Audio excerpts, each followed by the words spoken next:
Hello, I'm Paul Beckwith, and the objective of this video is to look at the global temperatures from the European Copernicus data, and look at an article that they came out with just a few days ago, as well as their data sets, and also I'll talk about a few other things of interest.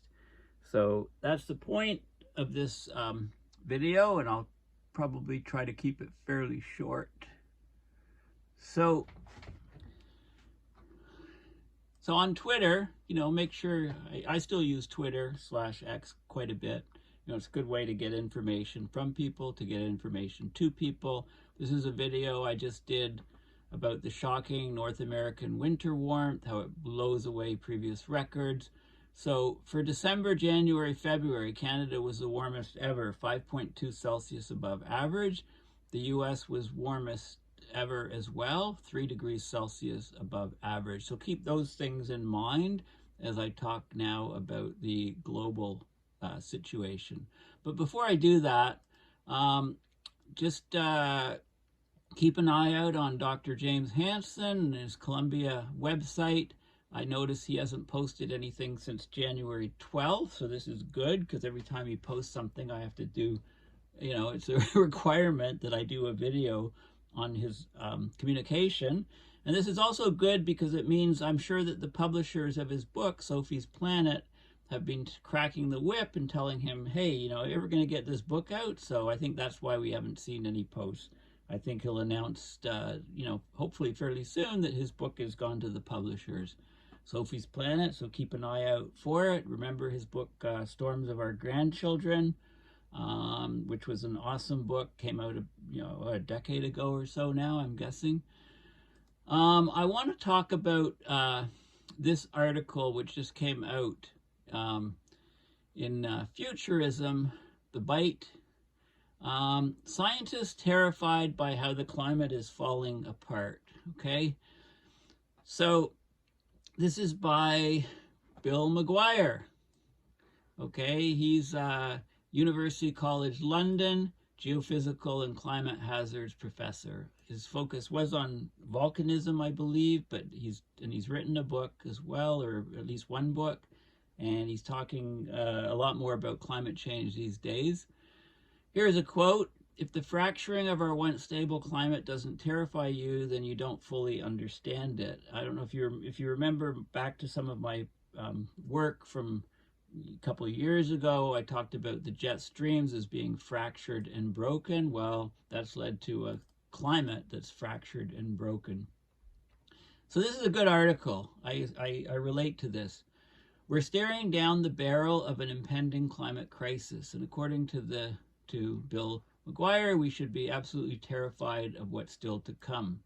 So he wrote an opinion piece for CNN, and he argued that if the fracturing of our once stable climate doesn't terrify you, then you don't fully understand it. That kind of gap in our knowledge could prove fatal, allowing narratives of climate denial to flourish.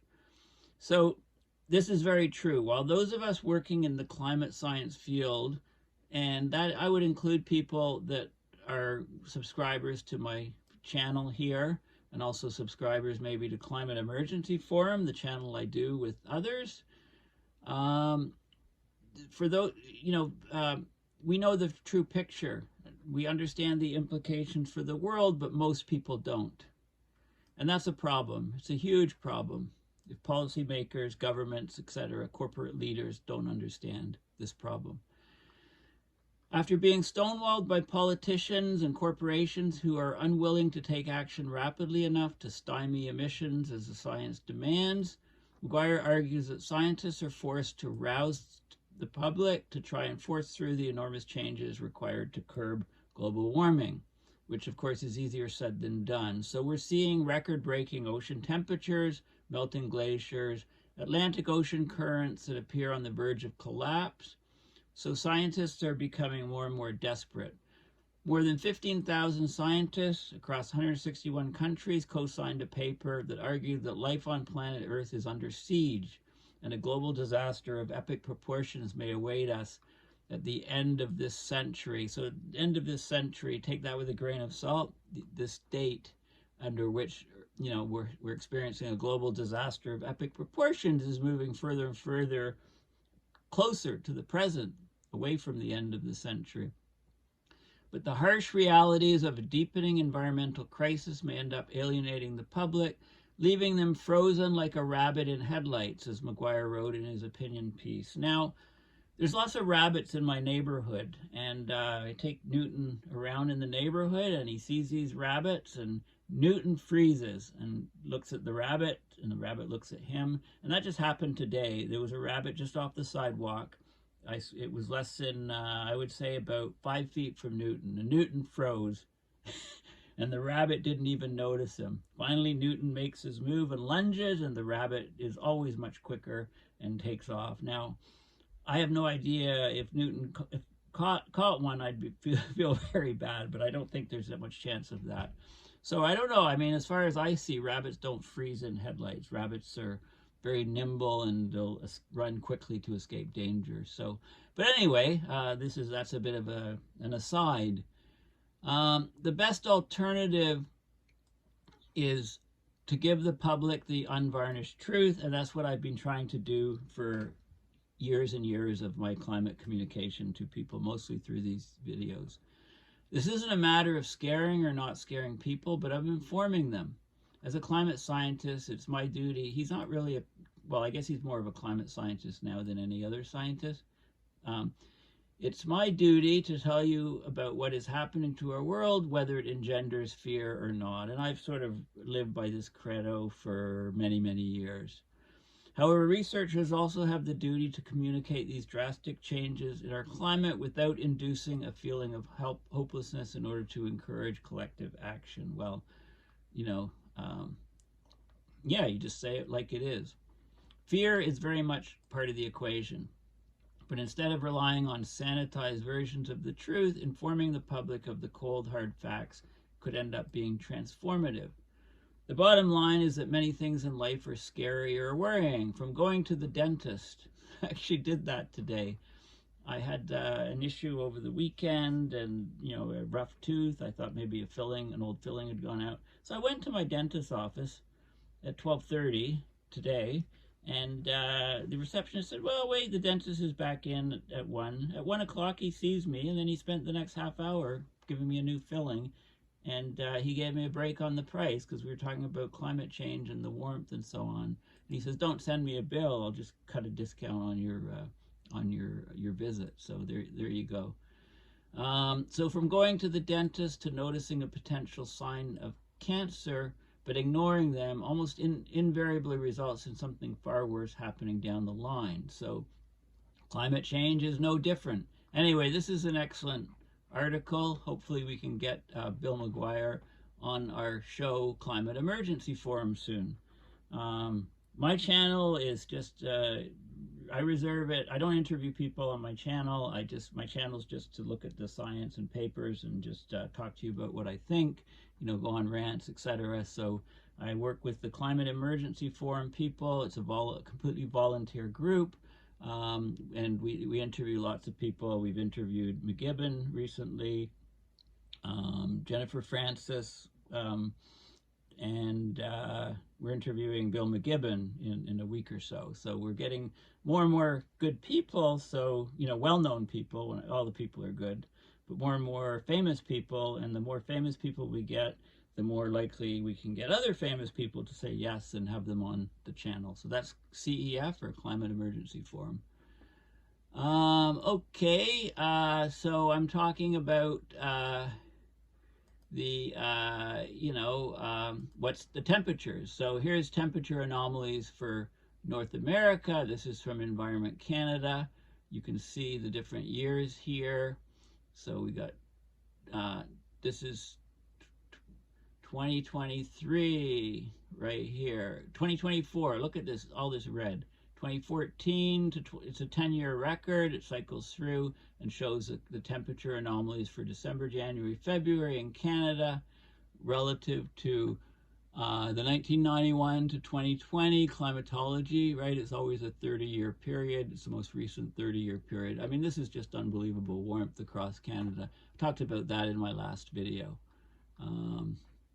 Okay, so what do the Europeans, Copernicus, say? So this is a news bulletin, came out March 5th, so just last week. Copernicus, February, it's by the Copernicus Climate Change Service, or CCS.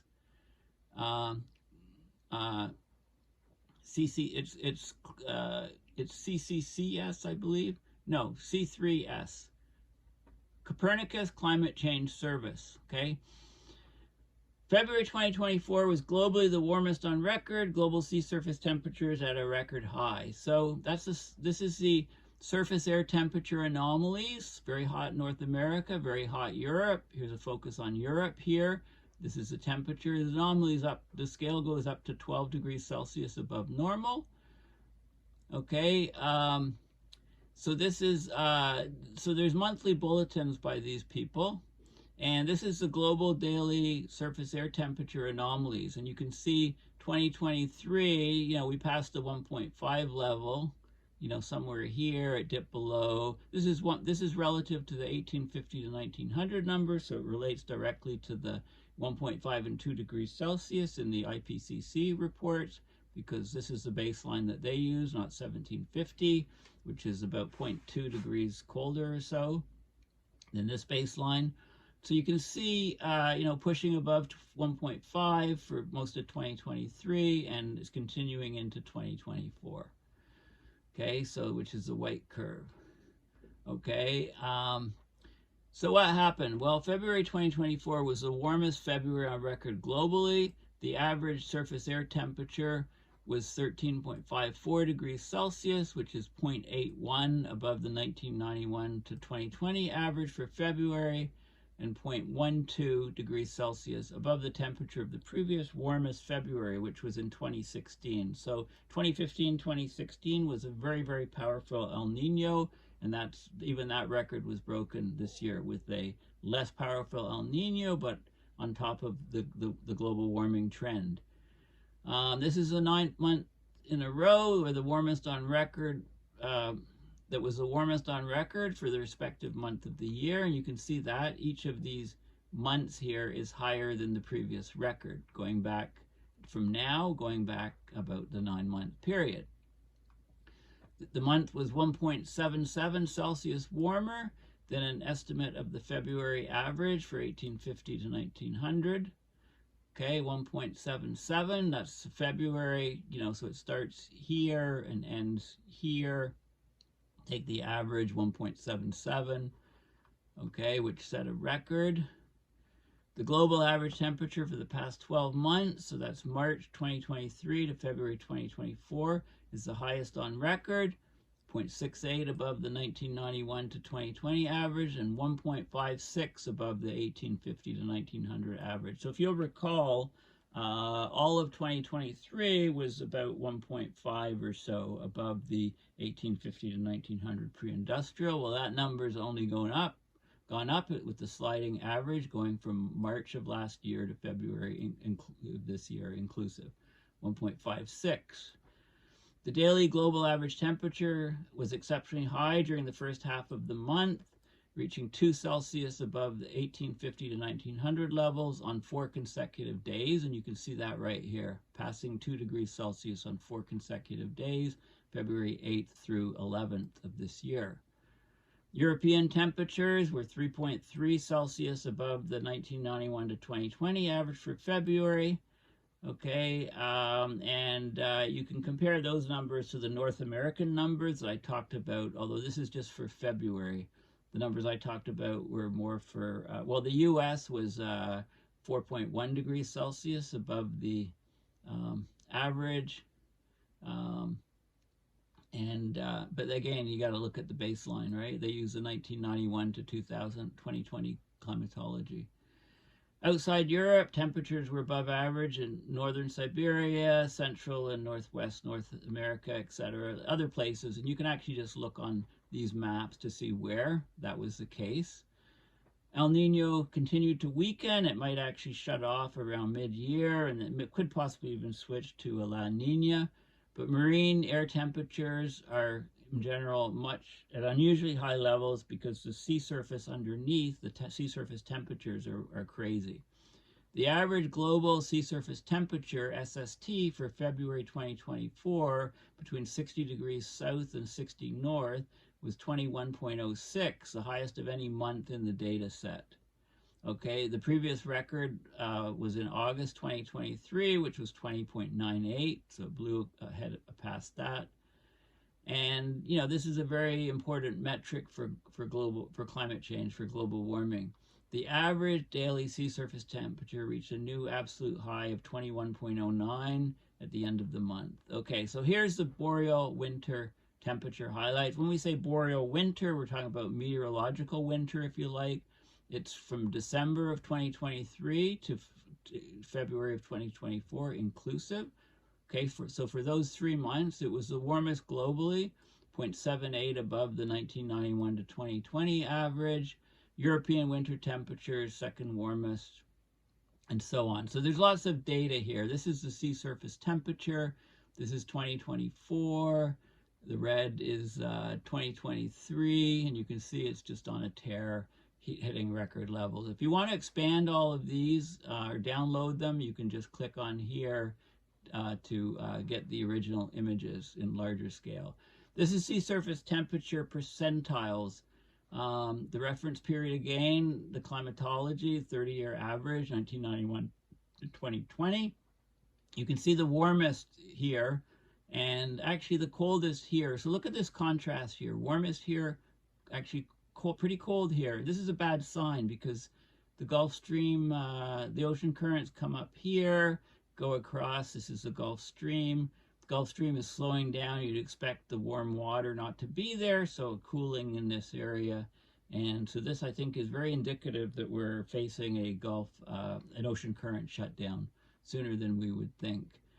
The hydrological highlights, so the water highlights from February, wetter than average in Europe, precipitation above average for much of Italy, drier than average in the Mediterranean drought, sort of an ongoing, continuing thing, right? So different, drier generally, some places, most places, wetter in some other places. The Boreal Winter highlights, so this is again Boreal Winter, December 2023 to February 2024 inclusive. Above average precipitation and soil moisture. In some regions, drier than normal in other regions, so there's a contrast, if you like. Sea ice highlights, Arctic sea ice extent 2% below average, not as low as in recent years. Compared to the minimum February extent recorded in 2018, which was 6% below the average. Here we're 2% below the average. Sea ice concentrations were below average in the northern Barents Sea, but about average in the Greenland Sea. Antarctic sea ice, however, reached its annual minimum monthly extent, the third lowest in the satellite record, 28% below average. Not far from the all-time minimum from February 2023 was 33% below the average, so very, very close to last year. It's been low for about 3 years. Okay, this also references a couple new tools. There's from Copernicus Climate Pulse, there's a link there, and Climate Atlas. So let's have a look at those. So this is Climate Pulse first. Okay, so it's a Copernicus data tool, and what you can do is you can look at surface air temperature and sea temperatures with this tool. So this is air temperature, absolute values. You can see where we were in 2023 and where we're tracking now in 2024. You can click on a particular area to get more detail. And we can also look at the temperature anomalies, which is here. So this is the anomaly. So the yearly variation is taken out because you're looking at the anomaly relative to the mean. And this is the mean of all these curves of all the years, 1940 to 2023. And then the specific years, you can add specific years to look at, to compare, and you can download the data and do other things. So this is the anomalies. This is 2023 and 2024. So you can see what's going on, and you can get the map. This is surface air temperature. The daily mean is picked, or you can get the anomalies. So let's look at the anomalies. This is for March 6. You can make this larger, make it smaller with your mouse slider. You can zip around and look at different regions. Okay, and then you can also go through and you can go back 5 days in time. This is March 1st, another 5 days in time, February 25th, or you can go back 1 day at a time, or you can select a date. You can look at daily, monthly, or annual conditions, averages. Okay, so there's a lot of good, and then you can, we can just jump to the latest day, the March 8th here, okay, the latest day of their data. And you can also, so it's a very good tool to get information on climate. You can also look at sea temperatures. So here's the sea temperatures. The anomalies, you know, very much like, look at here's the spread of data from 79 to 23. This is the 23 data, this is 2024 data, and you can see we're like off the charts for sea surface temperatures. Absolute values, you can get absolute values in temperatures to compare to, okay, and you can also get, this is the anomalies, sea surface temperature anomalies. Now I'd say this is a region, so look at this region here. So what does it look like to you? This is temperature anomalies. So there's a positive anomaly here and there's a negative anomaly there. So this tells me that the Gulf Stream the AMOC, the Gulf Stream coming up here would normally be in this location. Okay, but now it's in this location. So it's shifted southward. Okay, and when it shifts southward enough, it can suddenly flip to a different state. Europe becomes much colder, and at least Western Europe becomes much colder. Eastern North America becomes colder, right? And I'm talking about many degrees, like 4 degrees for Europe, 2 degrees for eastern coast of North America. Okay, so this is not a good sign. So let's look at the monthly data. This is the monthly mean anomaly. Some structure here. Annual mean anomaly. Okay, you can't see too much. There's a bit of cold here, but you know, it's the devil's in the details. I think the daily stuff. Let's go back to. So we're at the latest. This is March 8th. Let's jump back. Let's go back. This is a day. Does it change much day to day? Not too much. How about going back 5 days? Okay, you can see there's some changes here, but it looks like basically the Gulf Stream is shifted to a lower latitude than it would normally go on before. That's what I'm reading from this, and this is a bad sign for global ocean currents and global climate. Okay, there's the other tool is the Atlas, the Climate Atlas, and there's lots of different things you can play around with this. So the quantity, the climatology and the change you can look at, the season, I've got it on annual. And you look at all the things, you look at all the data sets. You've got mean temperature and all kinds of different stats, heating degree days, cooling degree days, specific humidity, cloud cover. Okay, the areas that are hashed mean that there's no change or no robust signal, conflicting signals in the crosshatched, and a robust signal of change. And you can see, you know, cloud cover has actually decreased. You can see the blue is decreased. This is a bad thing because it means more energy is being absorbed Why would the cloud cover be decreased? Well, according to James Hansen, there's less sulfur in the marine fuels, so there's less low-level clouds, which is why the absorption is going greatly higher, absorption of solar energy, which is why the heating is taking off like a rocket. I think that supports what James Hansen is saying. Okay, so there's all kinds of different things you can play with. You can zoom in and out to enlarge the map. You can look at different map projections. We're on Robinson. You can do Robinson centered over the Pacific. You can do stereographic from the north, so looking down on the North Pole, stereographic from the South Pole, and the 3D view, which is here. Okay, and you can zip around to wherever you want. So this is a fantastic tool.